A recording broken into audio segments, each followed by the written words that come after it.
কারুনের ছিল বিশাল ধন সম্পদ, তার বাড়ি আর সম্পদ রাখার যে জায়গা ছিল সেই জায়গার পরিমাণ ছিল 55,000 একর। 55,000 একর নিয়েছিল তার বাড়ি এবং সম্পদ রাখার জায়গা। তার সম্পদ থাকতো যে সিন্ধুকে, সেই সিন্ধুকের চাবি বহন করত শতাধিক উটে, চাবি বহন করত। এই বিশাল সম্পদের যাকাত চাইলেন হযরত মুসা আলাইহিস সালাম, তাকে দ্বীনের দাওয়াত দিলেন। দাওয়াত তো গ্রহণই করলো না, নারী ঘটিত এক অপবাদ দিল মুসা আলাইহিস সালামের উপরে, নাউযুবিল্লাহ। মুসা আলাইহিস সালাম অসন্তুষ্ট হলেন, আল্লাহর গজব কামনা করলেন। সূরা কাসাসের মধ্যে আল্লাহ তাআলা এই ঘটনা বর্ণনা করেছেন, কোনটা গল্প নয়, সব কোরআন। আল্লাহ তাআলা অর্ডার করলেন জমিনকে, কারুন তার সম্পদ শুদ্ধ মাটির মধ্যে গ্রাস করে নে। মাটি কারুন এবং তার সম্পদকে গ্রাস করলো। এটার নাম হচ্ছে বহায়রা কারুন। সেখানে গিয়ে দেখলাম সামনে ডানে আর বামে পানি ছাড়া কিছুই দেখা যায় না, সমুদ্রের মতো হয়ে গিয়েছে। আজও পর্যন্ত এ স্বাক্ষর বহন করছে এই মাটি যে আল্লাহর সাথে নাফরমানি করলে কি হয় আল্লাহ তা দেখিয়ে দিয়েছেন।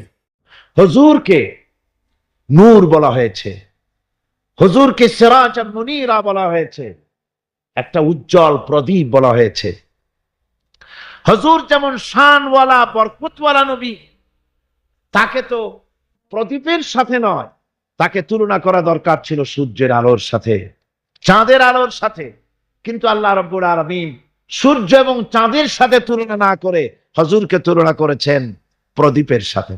কারণ হচ্ছে সূর্যের আলো যতই প্রখর হোক, সূর্যের আলো যতই প্রচন্ড হোক, এই সূর্য কিয়ামত পর্যন্ত চেষ্টা করে নতুন আরেকটি ছোট্ট সূর্যের জন্ম দিতে পারবে না। চাঁদের আলো যতই সুন্দর হোক, যতই স্নিগ্ধ হোক না কেন, কিয়ামত পর্যন্ত চেষ্টা করে চাঁদ নতুন ছোট্ট একটি চাঁদের জন্ম দিতে পারবে না। অথচ একটা প্রদীপ, এই প্রদীপ থেকে যদি কেউ আলো ধরাতে চায়, আর একটা ধরানো যাবে, 10টা যাবে, 100টা যাবে, সহস্রটা যাবে। যত আলো ধরাতে চায়, একটা প্রদীপ থেকে মানুষ আলো হাজারো হাজারো লাখো লাখো আলো ধরাতে পারে, তাতে ওই প্রদীপের আলো মোটেই কমে যাবে না। ঠিক কিনা বলেন? সুতরাং রাসূল পাক সাল্লাল্লাহু আলাইহি ওয়াসাল্লাম হচ্ছেন জ্ঞানের প্রদীপ। কিসের প্রদীপ? জ্ঞানের প্রদীপ। তার কাছ থেকে, আল্লাহ রাব্বুল আলামিনের কাছ থেকে এসেছে জ্ঞান। সেই জ্ঞান তিনি বিকিরণ করেছেন, বিতরণ করেছেন গোটা বিশ্ববাসীর জন্য। সুতরাং হিদায়াতটা আল্লাহর পক্ষ থেকে পয়গম্বরদের কাছে সরাসরি আসে, অন্যদের কাছে আসে না। এই পৃথিবীতে না দার্শনিকরাও নেতা, রাজনৈতিক নেতারাও নেতা। যত নেতা আছে, দার্শনিক হোক আর রাজনৈতিক নেতা হোক, যত রকমের নেতা আছে, সমস্ত নেতারা কথা বলে মন মস্তিষ্ক দিয়ে, আন্দাজ এবং অনুমানের উপরে ভিত্তি করে অন্ধকারে ঢিল ছোড়ে। আর পয়গম্বরেরা আন্দাজের উপরে ভিত্তি করে, অনুমানের উপরে ভিত্তি করে কোনো কথা বলেন না, অন্ধকারে ঢিল ছোড়েন না, পর্যবেক্ষণ করে চোখে দেখে বিশ্বাসের ভিত্তিতে আল্লাহর পক্ষ থেকে যে কথা আসে সেই কথাই দৃঢ়তার সাথে তারা পেশ করে থাকেন। নবীরা হচ্ছেন মাসুম। নবীরা কি? মাসুম, বেগুনাহ, তাদের কোনো গুনাহ নাই। আল্লাহ পাক তাদেরকে হেফাজত করেন। কে হেফাজত করেন? আল্লাহ সুবহানাহু ওয়া তাআলা। শয়তান হচ্ছে মোস্ট পাওয়ারফুল। শয়তানের এত বড় পাওয়ার, সে যে কোনো মুহূর্তে যে কোনো আলেম, যে কোনো পীর, যে কোনো সুফি, দরবেশ, হাজি, গাজী, যে কোনো ব্যক্তিকে ওয়াসওয়াসা দিতে পারে, প্রতারণা দিতে পারে, কিন্তু নবীদেরকে প্রতারণা দিতে পারে না। আল্লাহ পাক শয়তানের সব রকমের কুমন্ত্রণা এবং ওয়াসওয়াসা থেকে আল্লাহ পাক নবীদেরকে কি করেছেন? হেফাজত করেছেন।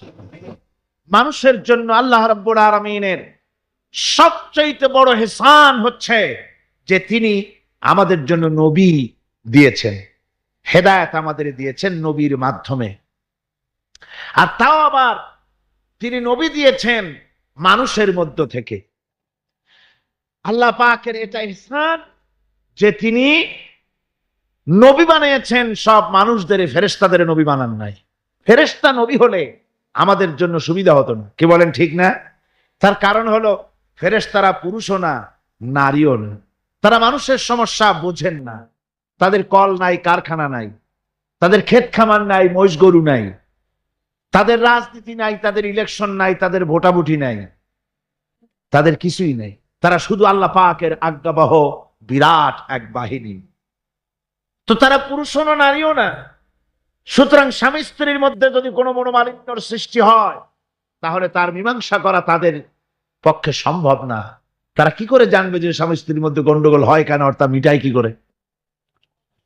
কল কারখানা তাদের নাই, তারা শ্রম দেয় না, তারা কল কারখানার মালিকও না।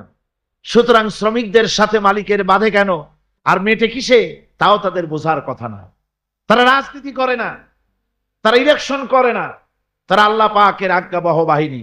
মানুষকে রাজনীতি করতে হয়, সমাজ নিয়ে বাস করতে হয়। সুতরাং রাজনীতি করতে গিয়ে মানুষকে হরতালের ডাক দিতে হয়, ধর্মঘট করতে হয়, ভোটাভুটি করতে হয়, কত কিছু করতে হয়। ফেরেশতা যদি নবী হতো তো মানুষের প্রতি ইহসান হতো না। এই জন্য আল্লাহ রাব্বুল আলামিন মানুষের প্রতি সবচাইতে তিনি হচ্ছেন বড়, তিনি সবচাইতে ইহসানকারী, তিনি মানুষের প্রয়োজন বোঝেন।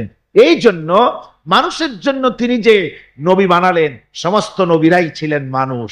সমস্ত নবীরাই কি? সবাই ধরে সরে বলেন, নবীরা কি ছিলেন?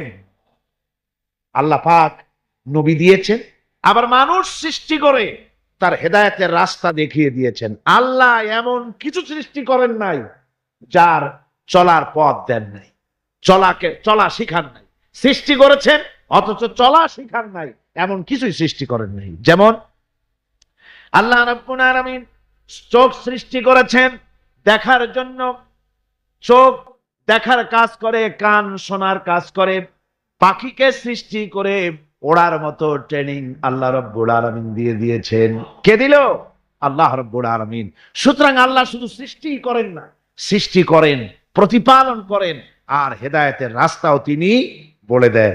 তাই এই পৃথিবীতে সাধারণ নেতাদের সাথে আর নবীদের সাথে বিরাট পার্থক্য সূচিত হয়েছে, যেহেতু নবীদের মাধ্যমেই আল্লাহ পাক মানুষের চলার পথের দিশা দিয়েছেন। দুনিয়ার সব নেতারা কথা বলেন মস্তিষ্ক দিয়ে, চিন্তা করে কথা বলেন। আর পয়গম্বরেরা, আল্লাহ রাব্বুল আলামিন বলেছেন, মা ইয়ানতিকু আনিল হাওয়া ইন হুয়া ইল্লা ওয়াহয়ুহা। নবী নফসকে অনুসরণ করে, প্রবৃত্তিকে অনুসরণ করে নবীজি কোনো কথা বলেন না। আমার নবী যেটা বলেন সেটা হলো ওহী। আমি যা তাকে বলতে বলি নবীজি তাই বলেন, আমার কথাই বলেন। আল্লাহ পাক গ্যারান্টি দিতেছেন, এই যে কোরআন, এই কোরআনে কারিমের ভিতরে আমার নবী যদি নিজের থেকে বানিয়ে কোনো কথা বলতেন, ওয়ালাউ তাকাওয়ালা আলাইনা বাদাল আকাবিল, নবী যদি নিজের থেকে কোন কথা যদি রচনা করে কোরআনের মধ্যে ঢুকিয়ে দিতেন, তাহলে আমি আল্লাহ রাব্বুল আলামিন নবীজির হাতকে চেপে ধরতাম, আমি তার ডান হাতকে চেপে ধরতাম, আর তার কণ্ঠনালীকে আমি আল্লাহ রাব্বুল আলামিন কেটে ফেলে দিতাম। সুবহানাল্লাহ পড়েন। আমি তার কণ্ঠনালীকে কেটে দিতাম। তার অর্থ কি? অর্থ হলো নবীজি নিজের থেকে কোনো কথা বলেন না, নবী যা বলেন, নবীরা যা বলেন সব কার কথা? আল্লাহ সুবহানাহু ওয়া তাআলার কথা। তাই নবীদের কাছে যত ইলম এসেছে, সমস্ত ইলম কার? জোরে বলেন, সমস্ত ইলম কার? আল্লাহ পাকের। আল্লাহর পক্ষ থেকেই তাদের কাছে ইলম এসেছে। তাই হযরত ইব্রাহিম আলাইহিস সালাম তার পিতাকে ডেকে বলেছিলেন, ইয়া আবাতি ইন্নী ক্বাদ জাআনি মিনাল ইলমি মা লাম ইয়াতিকা ফাত্তাবি'নি আহদিকা সিরাতান সাবিয়্যা। হে আমার সম্মানিত পিতা, আমার কাছে এমন এক ইলম এসেছে, আমার কাছে এমন এক জ্ঞান এসেছে যে জ্ঞান আপনার কাছে নাই, যে জ্ঞান আপনার কাছে আসে নাই। সুতরাং আমার ইত্তেবা করুন, আমার অনুসরণ করুন, তাহলে আপনি সহজ সরল রাস্তাটি খুঁজে পাবেন। আমার কাছে যে জ্ঞান আসছে ওই জ্ঞান আপনার কাছে নাই। তার মানে আমার কাছে কিসের জ্ঞান আসছে? ওহির জ্ঞান। কিসের জ্ঞান? ওহির জ্ঞান। জ্ঞান হচ্ছে দুই প্রকার। জ্ঞান কয় প্রকার? একটা হচ্ছে ওই ভিত্তিক জ্ঞান, আর একটা হচ্ছে গায়রে ওই ভিত্তিক জ্ঞান। ওই ভিত্তিক জ্ঞান হচ্ছে আল্লাহ, আর গায়রে ওই ভিত্তিক জ্ঞান হচ্ছে কার? মানুষের। এই ওই ভিত্তিক জ্ঞান যতদিন পৃথিবীতে আসে নাই ততদিন পর্যন্ত আবু জাহল, তার নাম ছিল আবুল হিকাম। কি নাম ছিল? আবুল হিকাম। মানে কি? বুদ্ধির বাপ। শুধু বুদ্ধি, শুধু জ্ঞানী না, শুধু বুদ্ধিজীবী না, বুদ্ধিজীবীর বাপ। আর যখন ওহী নাযিল হয়ে গেল আল্লাহর পক্ষ থেকে, তখন বুদ্ধির বাপ কি হয়ে গেল? আবুল হেকামটা কি হলো? আবু জাহেল হয়ে গেল। সে তখন মূর্খের পিতা হয়ে গেল। আসল জ্ঞান এসে গেছে, আর আসল জ্ঞানের মালিক হচ্ছেন আল্লাহ সুবহানাহু ওয়া তাআলা।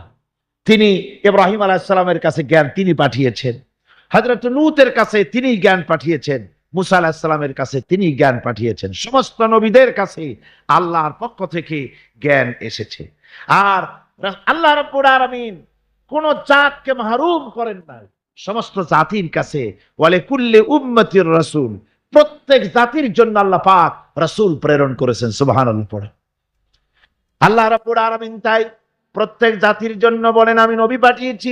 তারা দাওয়াত দিয়েছেন এক আল্লাহর গোলামি করো, এক আল্লাহর দাসত্ব করো, তিনি ছাড়া তোমাদের কোনো ইলাহ নাই, তিনি ছাড়া তোমাদের কোনো মাবুদ নাই, উপাস্য নাই, তারই গোলামি জীবনের সকল ক্ষেত্রে করো। এভাবে করে আল্লাহ পাক যুগে যুগে নবী প্রেরণ করেছেন। এই নবী পাঠাবার উদ্দেশ্য কি সেটা কোরআনে কারীমে আল্লাহ পাক বলছেন। নবী পাঠাবার উদ্দেশ্য হচ্ছে আলিফ লাম রা কিতাবুন আনজালনাহু ইলাইকা লিতুখরিজান নাসা মিনাজ যুলুমাতি ইলান নূর। এই কিতাব আমি তোমার প্রতি অবতীর্ণ করেছি। কেন? লিতুখরিজান নাসা মিনাজ যুলুমাতি ইলান নূর। পয়গম্বরদের আগমনের উদ্দেশ্যই ছিল যে তারা পৃথিবীর মানব মণ্ডলীকে পঞ্জীভূত অন্ধকারের ভেতর থেকে টেনে বের করে আলোর দিকে নিয়ে আসবে। কোথায় নিয়ে আসবে? আলোর দিকে নিয়ে আসবে। পঞ্জীভূত অন্ধকার কি? অন্ধকার হচ্ছে মানুষের তৈরি করা মতবাদ। মানুষ যত মতবাদ তৈরি করেছে সবগুলি কি? অন্ধকার। একমাত্র ইসলাম হচ্ছে আলো। সেই আলোর দিকে, হেদায়েতের দিকে, কোরআনের দিকেই আল্লাহ রাব্বুল আলামিন নবীদেরকে পাঠিয়েছেন, যাতে করে তারা মানব মণ্ডলীকে আলোর দিকে নিয়ে আসেন। এই নবুয়তের সিলসিলা শুরু হলো হযরতে সাইয়েদনা আদম আলাইহিস সালাম থেকে, আর শেষ হলো গিয়ে মুহাম্মদুর রাসূলুল্লাহ সাল্লাল্লাহু আলাইহি ওয়াসাল্লাম। রাসূল পাক সাল্লাল্লাহু আলাইহি ওয়াসাল্লামকে আল্লাহ রাব্বুল আলামিন তাকে বিশ্ব নেতা বানিয়ে দিলেন। কি নেতা বানালেন? বিশ্ব নেতা, ইমামুল মুরসালিন। সমস্ত রাসূলদের নেতা তিনি। রাসূল পাক সাল্লাল্লাহু আলাইহি ওয়াসাল্লাম বিশ্ব নেতা। আর বিশ্ব নেতা হওয়ার মতো সব কোয়ালিটি আল্লাহ পাক একমাত্র রাসূলকে দান করেছেন। আর কারো মধ্যে বিশ্ব নেতা হওয়ার কোয়ালিটি নাই। আছে? জোরে বলেন আছে? বিশ্ব নেতা হওয়ার জন্য প্রথম যে কোয়ালিটি হওয়া দরকার সেটা হলো তিনি যে কথা বলবেন তা কোনো বিশেষ জাতির জন্য, বিশেষ কোনো বর্ণ, কোন শ্রেণীর কল্যাণের জন্য কথা বলবেন না। তিনি কথা বলবেন বিশ্ব মানবতার জন্য। সুবহানাল্লাহ বিহামদিহি। আরবের উপরে অনারবের কোনো প্রাধান্য নাই, অনারবের উপরে আরবের কোনো প্রাধান্য নাই। সৈয়দ বংশের বলে, শিক্ষার গৌরব, বংশের গৌরব বলে কোন জিনিস থাকবে না। মুসলমানদের একমাত্র দুনিয়ার ভিতরে আল্লাহর কাছে সম্মানিত সেই ব্যক্তি, ইন্না আকরামাকুম ইনদাল্লাহি আতকাকুম। আল্লাহর কাছে তোমাদের মধ্যে সবচাইতে বেশি মর্যাদা তার যে ব্যক্তি তোমাদের মধ্যে আল্লাহ পাককে সবচাইতে বেশি ভয় করে। সেই ব্যক্তি হচ্ছে তোমাদের মধ্যে সবচাইতে মর্যাদা সম্পন্ন। সাদা এবং কালোর ব্যবধান দূর করলেন মুহাম্মদ রাসূলুল্লাহ, জোরে বলেন সাল্লাল্লাহু আলাইহি ওয়াসাল্লাম। মানুষে মানুষে ভেদাভেদ দূর করে দিয়ে সমস্ত মানুষকে একটা প্ল্যাটফর্মে তিনি দাঁড় করিয়েছেন। বিশ্ব নেতা হবেন তিনি যার আদর্শ সারা দুনিয়ার মানুষের জন্য প্রযোজ্য। বলুন পৃথিবীর কোন নেতা, কোন ব্যক্তি তার আদর্শ দুনিয়ার সমস্ত মানুষের জন্য গ্রহণযোগ্য হতে পারে এমন আদর্শ কেউ দেখাতে পেরেছে? কেউ পারেনি। 3 নম্বরের যে কোয়ালিটি প্রয়োজন তা হচ্ছে তার দেওয়া আদর্শ কোন গণ্ডির ভিতরে সীমাবদ্ধ থাকবে না, বরং তা পৃথিবীর সব জায়গায় ছড়িয়ে পড়বে। এ ব্যাপারে রাসূলের আদর্শই সারা পৃথিবীতে ছড়িয়ে পড়েছে, আর কোথাও না, আর কারণ। চতুর্থ, বিশ্বনেতা হওয়ার জন্য আরেকটি কোয়ালিটি এমন, যেটা হচ্ছে যে তিনি আদর্শ দিয়েই ক্ষান্ত হবেন না, নিজের জীবনে তা বাস্তবায়িত করে পৃথিবীর সামনে পেশ করবেন। কোন নেতা আছে যে জীবনে কার্যকরী করে দেখায়া মানুষের সামনে বলতে পেরেছে? আমরা যত নেতাদের ইতিহাস জানি, জীবনী জানি, আমরা দেখেছি তাদের চরিত্র 2 রকমের, তাদের ক্যারেক্টার 2 রকমের। একটা হচ্ছে পার্সোনাল ক্যারেক্টার, আর একটা হচ্ছে পাবলিক ক্যারেক্টার। একটা মানুষের কাছে দেখাবার চরিত্র, আর একটা হচ্ছে ব্যক্তিগত চরিত্র, ঠিক কিনা? তারা বলেন, আমরা যা বলি সেইটা শোনো, আমি যা করি তা দেখতে যাইও না। এই হচ্ছে ওদের কথা। মুহাম্মদ রাসূলুল্লাহ সাল্লাল্লাহু আলাইহি ওয়াসাল্লাম হচ্ছেন সেই মহান নেতা যিনি বলেছেন, ও আমার সাহাবীরা, ও আমার স্ত্রীরা, তোমরা দিনের আলোতে আমার মধ্যে যা কিছু দেখতে পাও, আর রাতের বেলায়ও যা কিছু আমার মধ্যে দেখতে পাও, সব কথাগুলি তোমরা মানুষের কাছে খুলে বলে দাও। সুবহানাল্লাহ। কোন ব্যক্তি আছে এমন যিনি বলতে পারবেন সাহস করে যে আমার জীবনের সব কথা মানুষের কাছে বলে দাও? কে বলতে পারেন? হযরতে আয়েশা সিদ্দিকা রাদিয়াল্লাহু তাআলা আনহার খেদমতে কিছু সাহাবায়ে কেরাম এসে বলেছিলেন, হুজুর, বলেছিলেন, মা বলুন তো হুজুর সাল্লাল্লাহু আলাইহি ওয়াসাল্লামের চরিত্রটা কেমন? আপনি তো সবসময় কাছে বেশি থাকার সুযোগ পান, চরিত্র আপনারই ভালো জানার কথা, বলুন হুজুরের চরিত্র কেমন? হযরত আয়েশা বলেছিলেন, তোমরা কি কোরআন পড়তে জানো? তারা বললেন, হ্যাঁ, আমরা কোরআন পড়তে জানি। হযরত আয়েশা বলেন, কোরআনে কারীম যদি পড়তে জেনে থাকো, তাহলে রাসূল পাক সাল্লাল্লাহু আলাইহি ওয়াসাল্লামের চরিত্র জানার জন্য আমার কাছে কেন এলে? যেটা কোরআন শরীফে পড়েছো তার বাস্তব নমুনা যদি দেখতে চাও, তাহলে আল্লাহর নবী মুহাম্মদুর রাসূলুল্লাহর দিকে তাকাও। তিনি হচ্ছেন কোরআনে কারীমের মুজাসসাম নমুনা। এই যে কোরআন, এটা কয় পারা? 30 পারা। এই 30 পারা কোরআনের বাস্তব চিত্র যদি কেউ দেখতে চায়, তাহলে রাসূল পাক সাল্লাল্লাহু আলাইহি ওয়াসাল্লামের 23 বছরের নবুয়তের জীবন দেখুন। সুবহানাল্লাহ। এখানে তো সব লেখা আছে, এখানে সব লেখা আছে। এটা হলো থিওরি। প্র্যাকটিক্যাল যদি কেউ দেখতে চায় কোরআন, তাহলে হুজুরকে দেখতে হবে। কারে দেখতে হবে? পা থেকে শুরু করে মাথা পর্যন্ত, নবুয়তের প্রথম দিন থেকে শুরু করে শেষ নিঃশ্বাস পরিত্যাগ করার সময়টুকুন পর্যন্ত রাসূল পাক সাল্লাল্লাহু আলাইহি ওয়াসাল্লাম কোরআনকে নিজের জীবনের উপরে বাস্তবায়িত করে মানুষের সামনে তুলে ধরেছেন। সুবহানাল্লাহ, সুবহানাল্লাহ। এই জন্য আল্লাহর নবীর চরিত্রের সার্টিফিকেট দুনিয়ার কোন নেতার চরিত্রের সার্টিফিকেট তাদের বইয়ের ভিতরে নাই, ধর্মগ্রন্থের ভিতরে নাই। একমাত্র কোরআনের ভিতরে কোরআনের বাহক যিনি ছিলেন, কোরআনের ধারক যিনি ছিলেন, তার চরিত্রের সার্টিফিকেট আল্লাহ কোরআনের মধ্যে ঢুকায় দিয়েছেন। রব্বুল আলামিন বলেন, ওয়া ইন্নাকা লাআলা খুলুকিন আযীম। নবী হে, আপনি হচ্ছেন পূত পবিত্র চরিত্রের উপরে প্রতিষ্ঠিত। সুবহানাল্লাহ। আপনি চরিত্রের উপরে প্রতিষ্ঠিত। রাসূল পাক চরিত্রের মূল ব্যক্তিত্ব ছিলেন। লেখাপড়া জানতেন না হুজুর, লেখাপড়া জানতেন না, না পড়তে জানতেন, না লিখতে জানতেন, না নিজের নাম সই করতে পারতেন। অথচ গোটা বিশ্বের সর্বকালের সর্বযুগের সর্বশ্রেষ্ঠ নেতা মুহাম্মদ রাসূলুল্লাহ সাল্লাল্লাহু আলাইহি ওয়াসাল্লাম।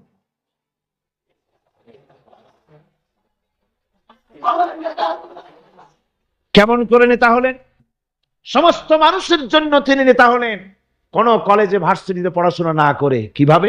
হুজুর নিজে বলেছেন, ইন্নামা বুইস্তু মুআল্লিমান, আমি পৃথিবীতে প্রেরিত হয়েছি শিক্ষক হিসেবে। জোরে কম তো, কি হিসেবে? শিক্ষক হিসেবে। কোন কলেজে পড়েন নাই। হুজুর কি কোন কলেজ থেকে গ্রাজুয়েশন ডিগ্রি নিয়েছিলেন নাকি? মাস্টার্স কামেল পাস করেছেন? সুবহানাল্লাহ। নবীদেরকে আল্লাহ রাব্বুল আলামিন কোথাও লেখাপড়া করান নাই। তার কারণ, নবীরা যদি লেখাপড়া করতে যান, তাহলে যার কাছে শিখবেন তিনি তো তার উস্তাদ হবেন, তিনি হবেন তার মুরব্বী। আর যিনি শিক্ষা দিবেন তার জ্ঞান তো সীমাবদ্ধ জ্ঞানের মানুষের কাছে তিনি শিখবেনটা কি? এই জন্য নবীদের শিক্ষক পৃথিবীর কোনো মানুষ নয়, নবীদের শিক্ষক স্বয়ং আল্লাহ সুবহানাহু ওয়া তাআলা। আল্লাহ নিজে শিখাইছে। আমার ভাইয়েরা, রাসূল পাক সাল্লাল্লাহু আলাইহি ওয়াসাল্লামের চরিত্র,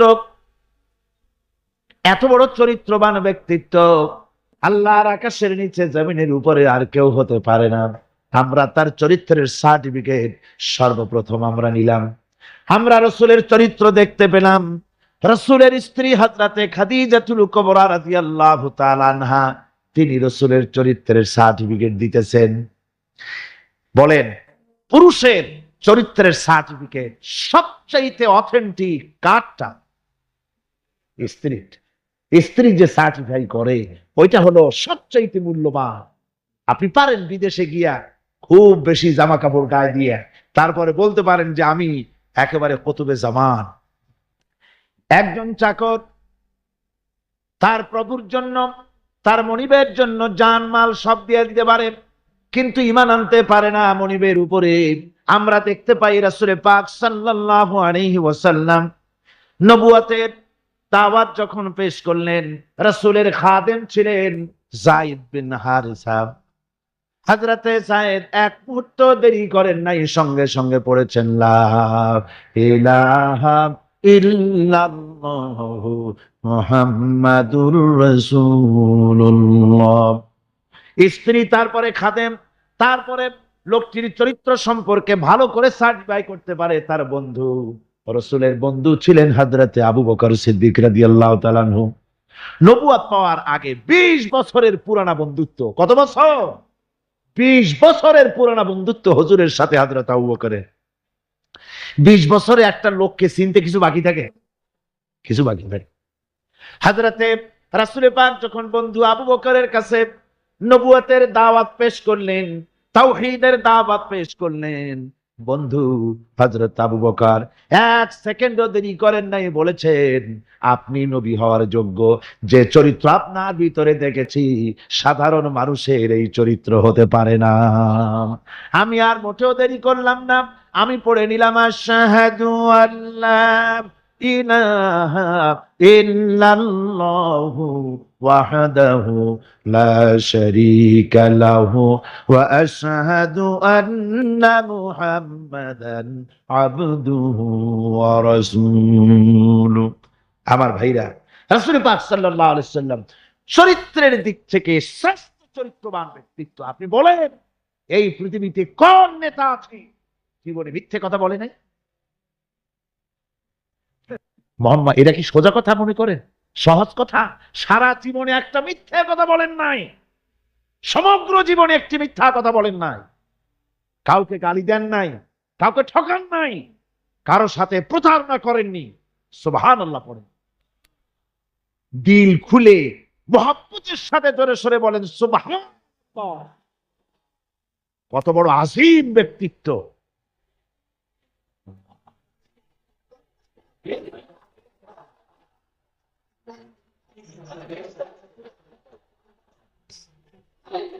রাসূল পাক সাল্লাল্লাহু আলাইহি ওয়াসাল্লাম সমগ্র বিশ্বের নেতা, ইমামুল মুত্তাকিন, ইমামুল মুরসালিন, সমগ্র পৃথিবীর মানুষের নেতা, জেনেদের নেতা, সবার নেতা। তাই তোমার নেতা আমার নেতা কে? জোরে বলেন, তোমার নেতা আমার নেতা কে?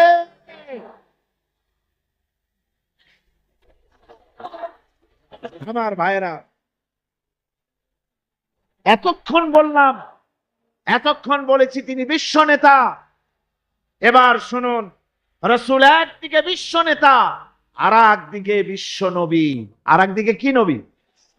এর আগে যত নবী এসেছেন সমস্ত নবীরা হলেন এলাকার উপরে নবী, ভাষার উপরে নবী, গোত্রের জন্য নবী, কবিলার জন্য নবী। আল্লাহ রাব্বুল আলামিন বলেন ওয়ালাকাদ আরসালনা নূহান ইলা কওমি, আমি নূহ আলাইহিস সালামকে লাকাদ আরসালনা নূহান ইলা কওমিহি, আমি নূহ আলাইহিস সালামকে তার কওমের জন্য নবী করেছি। শুআয়ব আলাইহিস সালামকে মাদিয়ানবাসীদের জন্য, হুদ আলাইহিস সালামকে তার গোত্রের জন্য, ঈসা আলাইহিস সালামকে বনি ইসরাইলদের জন্য, মুসা আলাইহিস সালামকে তার কওমের কাছে এমনি করে সমস্ত নবীদেরকে তার কওমের জন্যই আমি নবী করে পাঠিয়েছি। কিন্তু মুহাম্মদুর রাসূলুল্লাহ সাল্লাল্লাহু আলাইহি ওয়াসাল্লামকে বিশেষভাবে কোন কওমের জন্য আমি নবী করি নাই। সুবহানাল্লাহ। কোন খাস কওমের জন্য মুহাম্মদ সাল্লাল্লাহু আলাইহি ওয়াসাল্লাম নবী নন। তার সম্মান এই পৃথিবীতে সবচাইতে বেশি মর্যাদা কার? হুজুরে। আল্লাহর পরে যার মর্যাদা, আল্লাহর পরে যার মর্যাদা, তিনি হচ্ছেন বিশ্বনবী জনাবে মুহাম্মদ রাসূলুল্লাহ সাল্লাল্লাহু আলাইহি ওয়াসাল্লাম, বিশ্বনবী। আল্লাহ পাক বলছেন নবী আপনি বলুন, যেহেতু রাসূলের রিসালাত হচ্ছেন বিশ্বজনীন, বিশ্বজনীন সার্বজনীন, কিয়ামত পর্যন্ত নবুয়ত চলবে কার? মুহাম্মদ রাসূলুল্লাহ সাল্লাল্লাহু আলাইহি ওয়াসাল্লাম। আল্লাহ রাব্বুল আলামিন বলেন কুল ইয়া আইয়ুহান নাসু ইন্নী রাসূলুল্লাহি ইলাইকুম জামিআ। ও নবী আপনি বলে দেন, হে মানব সকল, আমি তোমাদের সকলের জন্য আল্লাহর পক্ষ থেকে রাসূল হয়ে এসেছি, সকলের জন্য আমি রাসূল। এই জন্য মুহাম্মদ সাল্লাল্লাহু আলাইহি ওয়াসাল্লাম শুধু আমাদের মুসলমানদের রাসূল এটা দাবি করা যাবে না, তিনি সকলের জন্য। আল্লাহ যেমন সকলের, আল্লাহ কি শুধু মুসলমানদের না?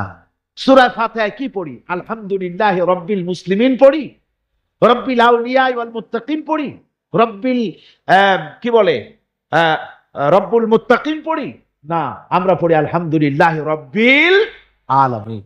আল্লাহ হচ্ছে সকলের জন্য, সকলের স্রষ্টা।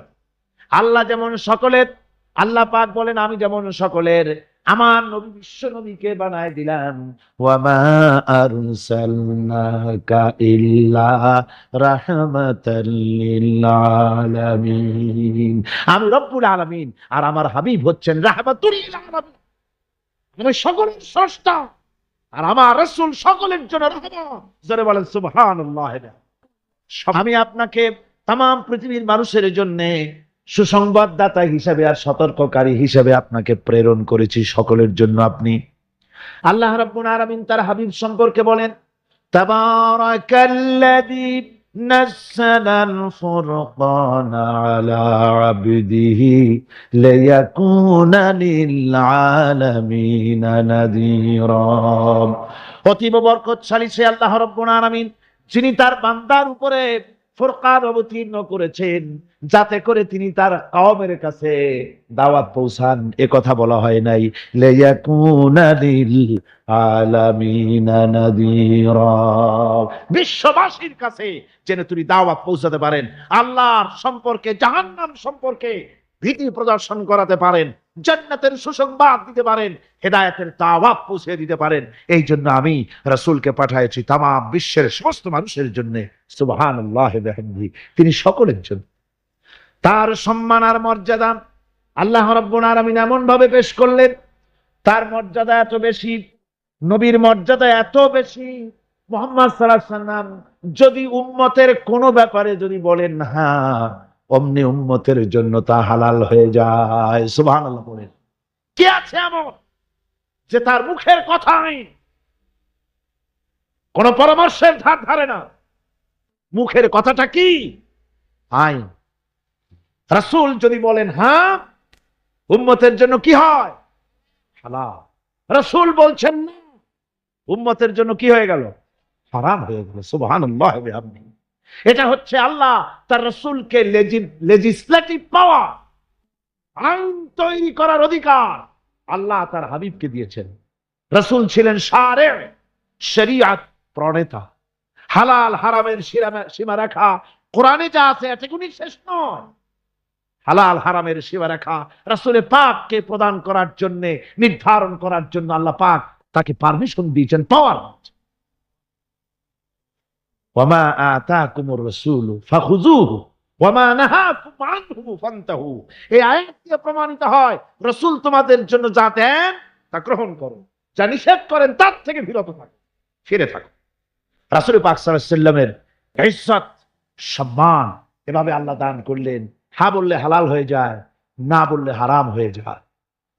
রাসূলের মর্যাদা এত বেশি, তিনি যদি পথ চলেন, পা উঁচু করলে আর শাহিম পর্যন্ত চলে যান। তিনি যদি আল্লাহর দরবারে মোনাজাত করেন, মোনাজাত করতে দেরি আছে, কবুল হতে দেরি নাই। আজও ইসলামের সাথে, কোরআনের সাথে যারা বেয়াদবি করবে আল্লাহ শাস্তি দিতে সক্ষম না, সক্ষম নয়। আমরা পত্র পত্রিকার মাধ্যমে জানতে পেরেছি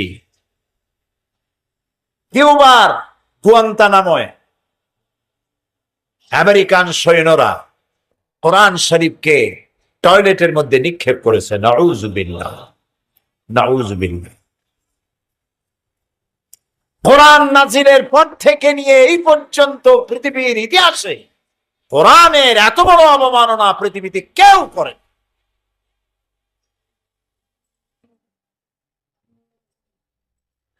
এই যে শক্তির বাহাদুরি, কোরআন শরীফের সাথে যে বেহুরমতি করলো,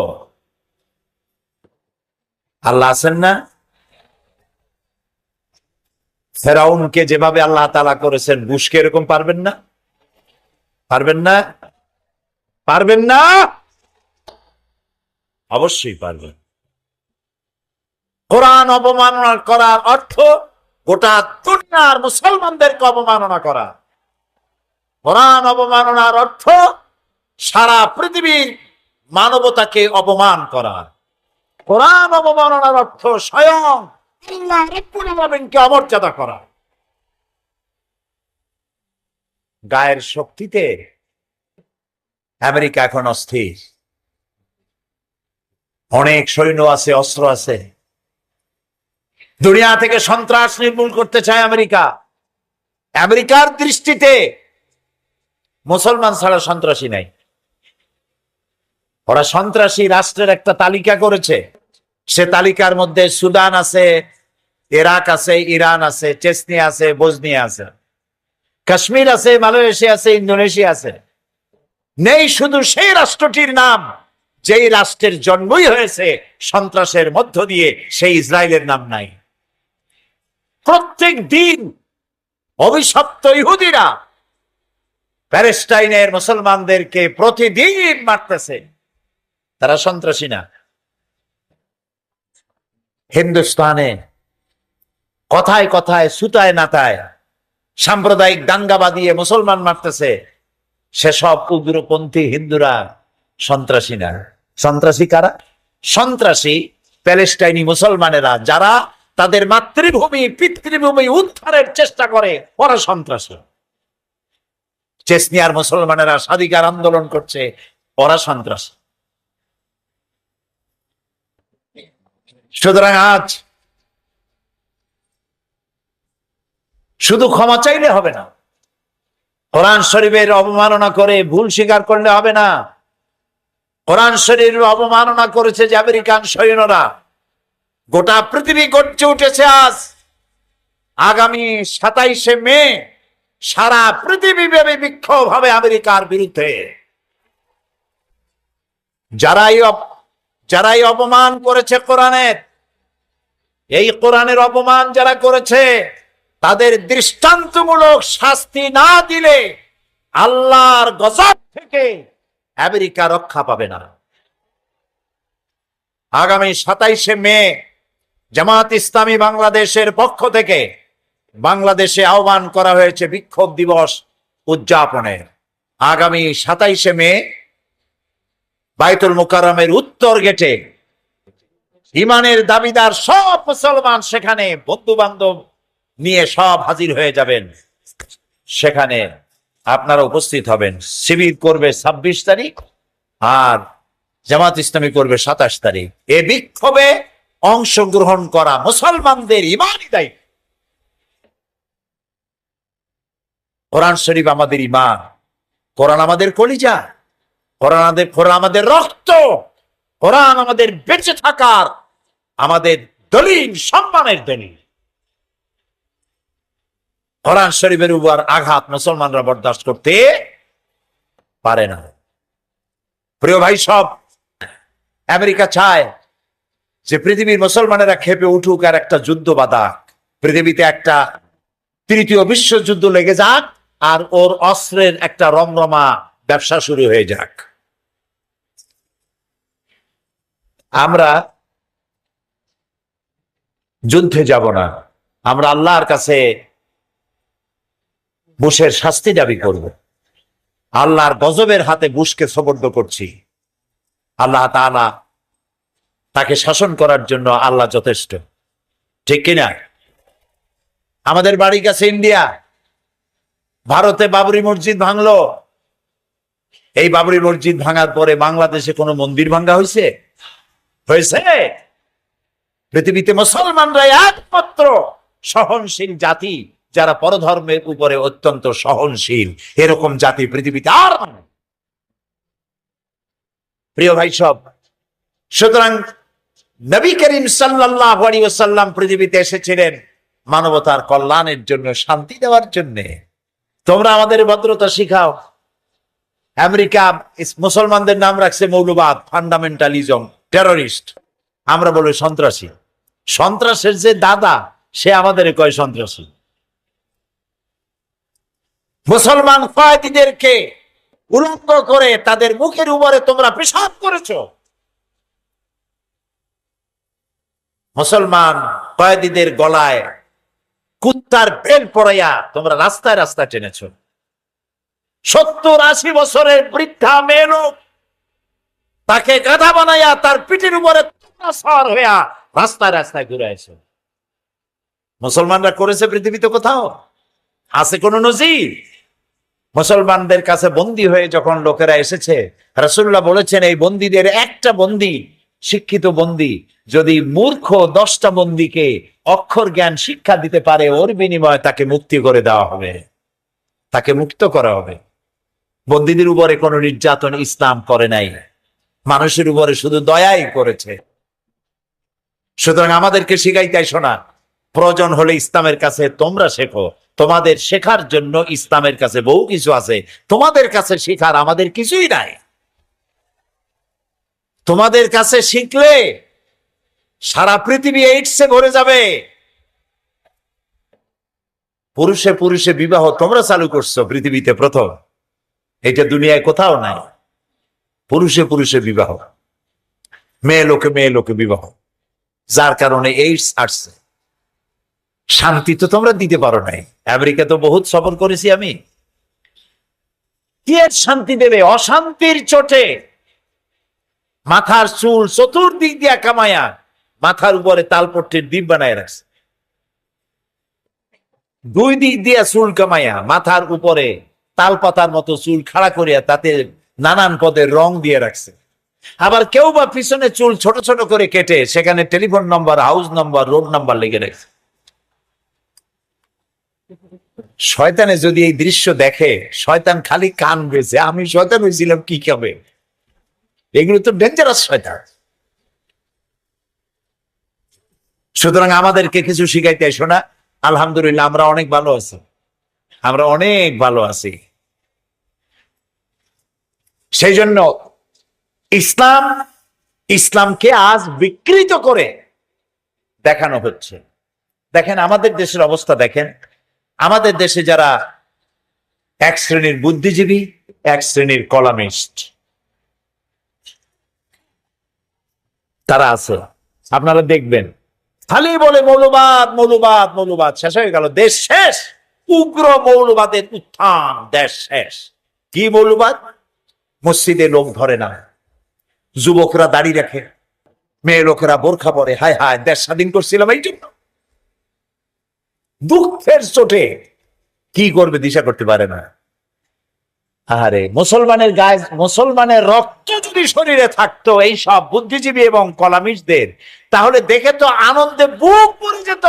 আমার মসজিদগুলি বেলা 11টায় যুবক ছেলে দিয়ে মসজিদ ভরে যাচ্ছে, আলহামদুলিল্লাহ। ওদের কলজা জ্বলে ওঠে, এরাও বলে মুসলমান। আহারে কি কপাল পড়া!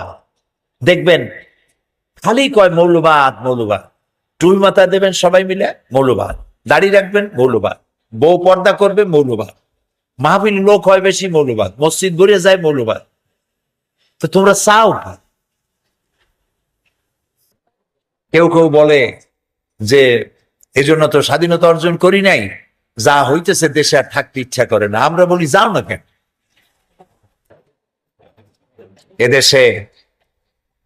এদেশ টুপির দেশ, দাড়ির দেশ, আলেমদের দেশ, পীর বুজুর্গের দেশ, মুসলমানদের দেশ, মসজিদ মাদ্রাসার দেশ, বোরখা এবং হেজাবের দেশ। যাদের ভালো লাগে থাকতে পারো, ভালো না লাগলে কেউ বলবে না হুজুর আপনি থাকেন, আপনি যাবেন কেন, এটা বলার দরকার নেই। এটা বন্ধ করতে পারবে না। যুবকদের মাঝে ইসলামের যে কোনো যুগের তুলনায় বর্তমান যুগে যুবকদের মধ্যে ইসলামী চেতনা 1000 বার বেশি উজ্জীবিত হয়েছে। আগে আমার প্রথম জীবনে যখন, আজকে তো নতুন ওয়াজ করি না, সেই কবে শুরু করেছি 60-এর দশকে, আর এখন 2005, 60-এর দশকে শুরু করছি ছাত্র জীবনে। তখন মাহফিলে দেখতাম সব বুড়ো মানুষ, যুবকের আসতোই না। আর এখন তাকিয়ে দেখুন তো কারা বেশি? দাড়ি পাকা খুব বেশির বেশি 1% or 2%, 97% যুবক আর যুবক। আলহামদুলিল্লাহ বলো। এইটাই ওদের পছন্দ হয় না। এক শ্রেণীর বুদ্ধিজীবী, কলামিস্ট, সাংবাদিক, রাজনীতি বরদাস্ত হয় না। তাদের কলজে চলে, আজান শুনলে তার মধ্যে বেশ্যার আওয়াজ শোনে। আছে না এখন একটা ওইরকম একটা কবি? কপাল পোড়া, কপাল পোড়া।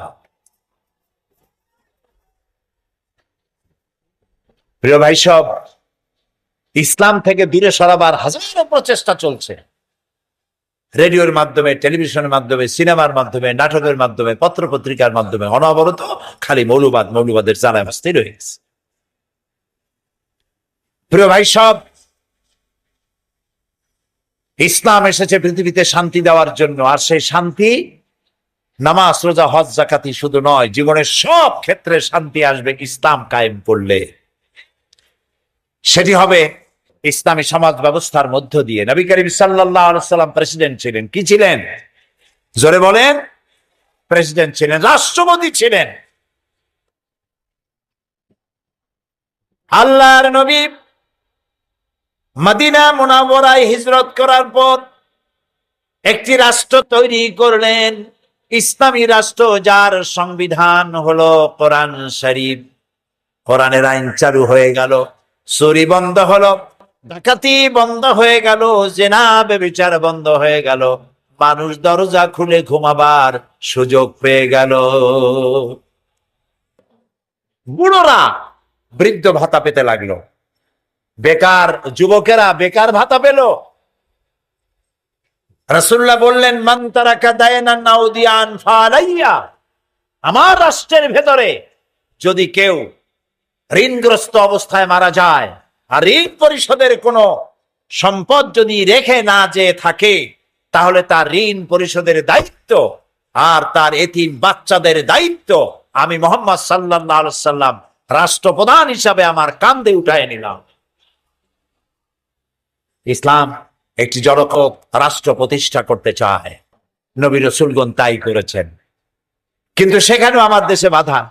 এখানে শুরু হয়েছে ধর্ম নিরপেক্ষ মতবাদ। আল্লাহ যা যা করেছেন, শয়তান তার উল্টা আর একটা করেছে, করে নাই? বলেছেন, বলেন করে নাই কিনা?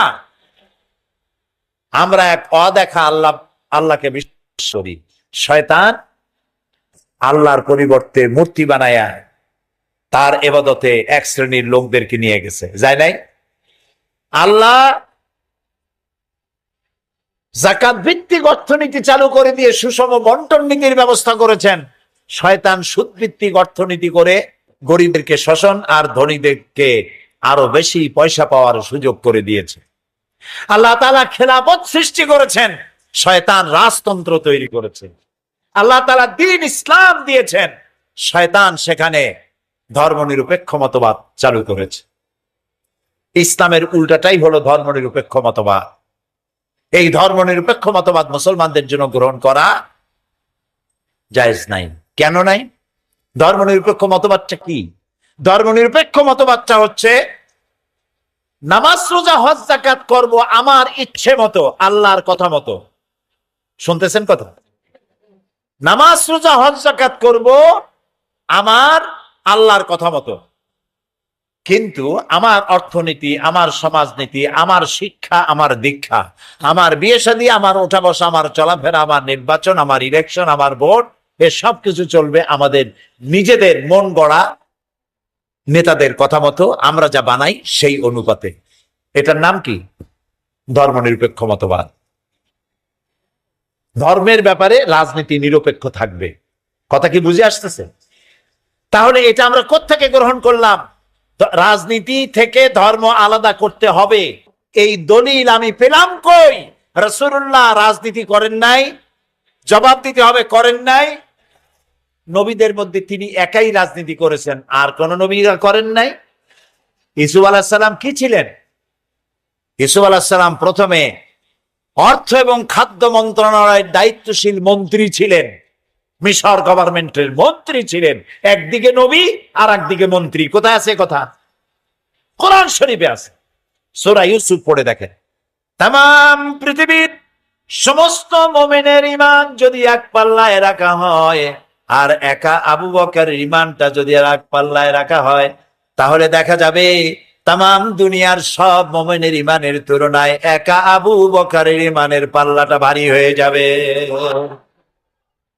সেই আবু বকর রাদিয়াল্লাহু তাআলা আনহু প্রেসিডেন্ট ছিলেন না? হযরত ওমর, যার সম্পর্কে রাসূলুল্লাহ বলেছেন লা নবিয়্যা বাদি ওয়ালা রাসূলা, আমার পরে নবীও হবে না, রাসূলও হবে না। আমার পরে যদি কেউ নবী বা রাসূল হতেন, লাকানা ওমর, ওমরকে আল্লাহ নবী বানায় দিতেন। সে ওমর রাদিয়াল্লাহু তাআলা আনহু প্রেসিডেন্ট ছিলেন না? কি ছিলেন না? গোটা পৃথিবীর অর্ধেকটা পৃথিবীর প্রেসিডেন্ট ছিলেন। সুবহানাল্লাহ বলো। ওসমান রাদিয়াল্লাহু তাআলা আনহু প্রেসিডেন্ট ছিলেন। হযরত আলী প্রেসিডেন্ট ছিলেন। কে তোমাকে অধিকার দিল? রাজনীতি থেকে ধর্ম আলাদা কে অধিকার দিল? কোন মুসলমানদের এই অধিকার নাই, এটা শয়তান করেছে। ধর্ম নিরপেক্ষ মতবাদের স্রষ্টা হচ্ছে শয়তান। তো কোরআনের কিছু কথা ধর্ম নিরপেক্ষবাদীরা মানে, নামাজ রোজা হজ যাকাত এটা করে, কিন্তু অর্থনীতিতে আল্লাহ নাই, রাজনীতিতে আল্লাহ নাই, ভোটের মধ্যে আল্লাহ নাই, শিক্ষানীতিতে আল্লাহ নাই, সব জায়গায় ধর্ম নিরপেক্ষ। এই ধর্ম নিরপেক্ষ মতবাদ যারা করে, মুসলমান বলে নিজেদেরকে দাবি করার কোনো অধিকার নাই। কোরআন হাদিস অনুযায়ী জীবন চালাইতে হবে। নবী করিম সাল্লাল্লাহু আলাইহি ওয়াসাল্লাম তিনি আল্লাহর দেওয়া বিধান অনুযায়ী দেশ পরিচালনা করেছিলেন, কোরআন দিয়ে করেছিলেন। শান্তি ফিরে আসলো, চুরি ডাকাতি বন্ধ হয়ে গেল। আল্লাহ তাআলা বলছেন, ইযা জাআ নাসরুল্লাহি ওয়াল ফাত ওয়া রাআইতান নাসা ইয়াদখুলুনা ফি দীনিল্লাহি আফওয়াজা। যখন আল্লাহর পক্ষ থেকে মদদ আসবে, বিজয় আসবে, তখন দেখতে পাবে দলে দলে লোকেরা ইসলামের মধ্যে প্রবেশ করতেছে। মদিনার জীবনে রাসূলুল্লাহর যখন 10 বছর পূর্ণ হতে যাচ্ছে, তখন দেখা গেল মদিনার আশেপাশে আর কেউ কাফের ছিল না, সব মুসলমান হয়ে গেছে। সুবহানাল্লাহ, সুবহানাল্লাহ। কারণ তারা দেখতে পেল ইসলামের অর্থ হাত কাটা শুধু নয়, ইসলামের অর্থ রক কাটা নয়, ইসলামের অর্থ খুন করা নয়, ইসলামের অর্থ মারামারি নয়। ইসলাম যুদ্ধ করে না, যুদ্ধ বাধাই দিলে জবাব দেয়। কথা বুঝতে পেরেছেন? রাসূলুল্লাহ যত যুদ্ধ করেছেন, গায়ে পড়ে যুদ্ধ করেছেন, আক্রান্ত হয়েছেন, জবাব দিয়েছেন। সুতরাং মানুষের তৈরি করা মতবাদ দিয়া পৃথিবীতে শান্তি কোথাও আসে নাই, আসবেও না। আমরা কি শান্তি চাই? আমি জবাব চাই, আমরা কি শান্তি চাই? কারা কারা শান্তি চান? সবাই চাই শান্তি, হাত নামান। সবাই চাই শান্তি। এই শান্তি কিভাবে আসবে? এই শান্তি কিভাবে আসবে? আসুন আমরা সবাই মসজিদে গিয়া শান্তি শান্তি শান্তি জিকির করি। এই শান্তি শান্তি জিকির করলে মাথায় যন্ত্রণা হবে, অশান্তি আরো বাড়বে। শান্তি হবে কি করলে? শান্তি হবে আল্লাহর আইন দিয়ে এই পৃথিবীকে পরিচালিত করতে পারলে।